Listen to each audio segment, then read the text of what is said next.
Népenthe, prélude. C'était une belle nuit, la nuit où Vadsdam fut effacée de la carte. Elle avait commencé comme une claire nuit d'hiver, mais on sentait qu'un changement approchait, ce qui ne faisait qu'en accroître la beauté. Sous les bruits affairés de la vie nocturne de la forêt et l'appel solitaire d'un coucou obstiné, une brise faisait danser les chênes et les frênes, leurs feuilles chuchotant avec excitation des commérages, tandis que la rivière frémissait sous le souffle du vent. Celui-ci était assez doux pour être agréable, mais par moments, des rafales faisaient tourner les murmures en soupirs las et irrités du bois, lorsque les branches ployaient et se balançaient. Une demi-lune régnait au-dessus, ceinte d'une couronne d'argent. Elle jouait avec des nuages gris courant en bande, tantôt peignant la terre d'une lueur argentée et laiteuse, tantôt la plongeant dans l'obscurité. À l'est, le tonnerre grondait au loin, un roulement sourd qui s'attardait longuement. Bientôt, alors que la brise se faisait plus constante et que l'odeur de la pluie et de la terre humide était portée par le vent, la forêt se tut, comme si ces grondements étaient les grognements affamés d'un gigantesque prédateur.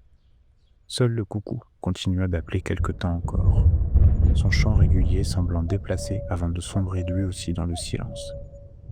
Ils arrivèrent avant la pluie, invisibles, prenant soin de garder le vent contre eux. Ils ne portaient aucune lumière. L'augmentation de l'œil comptait sans doute parmi les toutes premières altérations biomantiques. Même les drones, malgré leur croissance forcée, accélérée et bon marché, étaient désormais capables de voir dans de faibles conditions de luminosité. Ils avancèrent donc dans l'obscurité, lentement, presque nonchalamment, simples ombres parmi celles des arbres. Ils s'arrêtèrent en atteignant la lisière, et lorsque la lune glissa de nouveau hors des nuages en fuite, une multitude d'yeux, petits et grands, bas et hauts, et plus hauts encore, scintillèrent au clair de lune à la frontière de la forêt.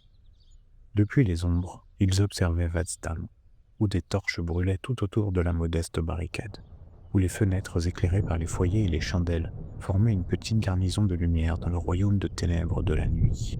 Un nouveau grondement de tonnerre roula au loin depuis l'est, tandis que 4 clones tireurs d'élite s'avançaient. Ils appartenaient à un modèle plus ancien, doté de 2 bras, conçu à une époque où la précision était jugée plus importante que la cadence de tir dans les tournois délignés. Ils échangèrent quelques mots à voix basse en préparant leurs arcs, tendant les cordes et commentant la distance ainsi que les conditions du tir.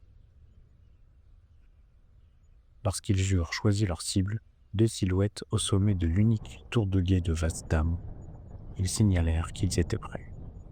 Il n'y eut aucun ordre, aucun cri de charge. L'armée des Spires se mit simplement en mouvement. D'un seul élan, drôles, brutes, phéromantiens, tireurs d'élite sortirent des arbres de façon irrégulière, mais commencèrent aussitôt à se former en rang et en file tout en avançant, à mesure qu'ils franchissaient la lisière de la forêt. Les 4 tireurs d'élite restèrent en place, le regard fixé sur leur cible. Puis, sans un mot, tandis que l'armée lançait sa charge autour d'eux, ils bandèrent leurs arcs et tirèrent.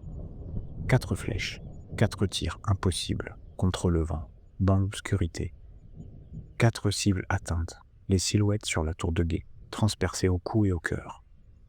Au loin, un éclair déchira le ciel, puis le tonnerre gronda de nouveau, bien plus proche désormais. Son fracas se mêla au pas de la charge silencieuse de l'armée, masquant le bruit de ses foulées rapides et lourdes.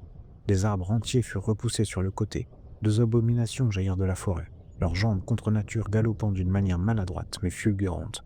Un behemoth de siège suivit, sa démarche bondissante assez rapide pour me l'amener en première ligne, écrasant distraitement quelques drones en passant entre eux.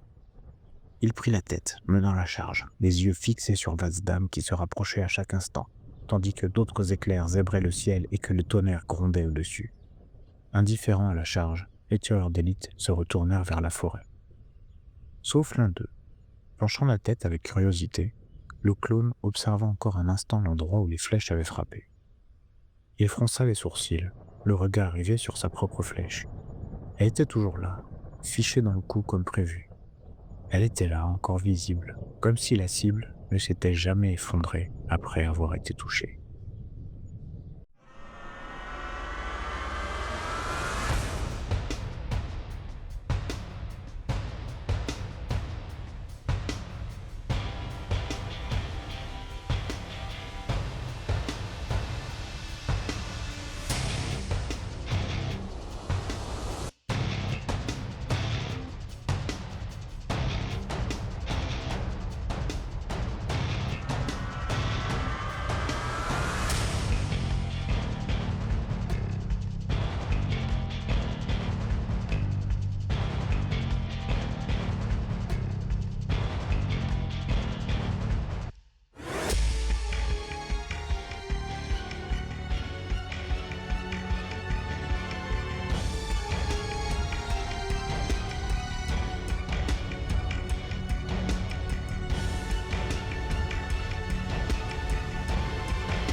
J'aime la purée mousseline, et je la préfère avec des grumeaux.